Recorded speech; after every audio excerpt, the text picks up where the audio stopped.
it was so easy to have an effect, because the majority of the writers and artists who'd come before us had never thought of challenging any of these assumptions regarding the superhero genre.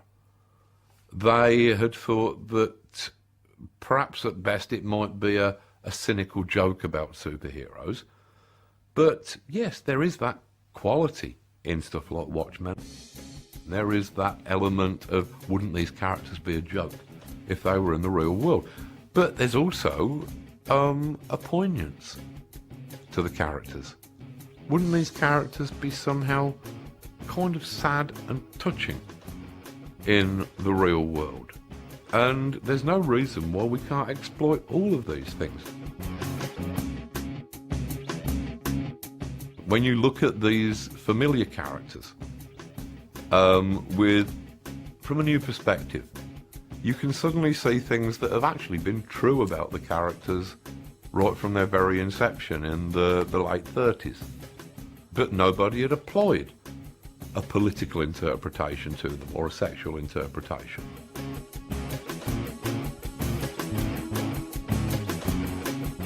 Well, what Watchmen became was entirely a meditation about power. We were thinking about how each of these characters, to some degree, represented different sorts of power.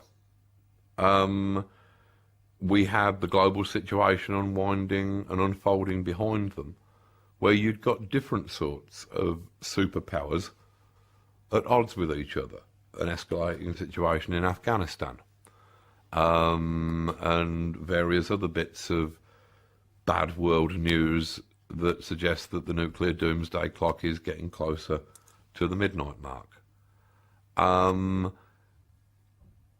To some degree, if you're talking about superheroes, it's very likely to become a meditation upon power. You find that, yes, superheroes in the real world are kind of funny. They're also kind of scary, because actually a person dressing in a mask and going around beating up criminals is a vigilante psychopath. That's what Batman is, in essence. And we came up with the character of Rorschach as a way of exploring what that Batman-type, driven, vengeance-fueled vigilante would be like in the real world. And the short answer is a nutcase.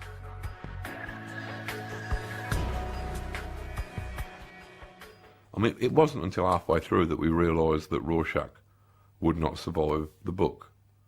It just became obvious. We realised that this was a character, if ever there was a character, who'd got a king-size death wish.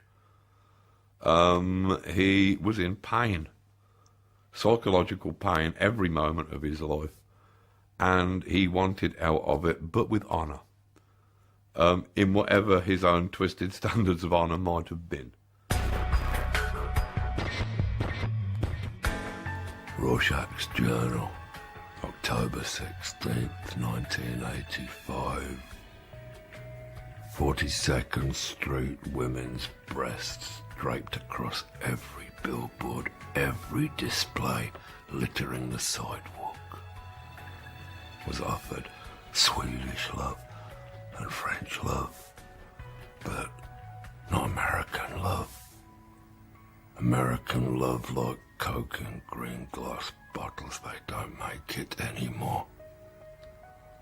Thought about Moloch's story on way to cemetery.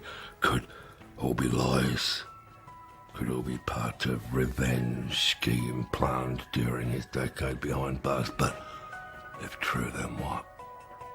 Puzzling reference to an island, also to Dr. Manhattan. Might he be at risk in some way? So many questions.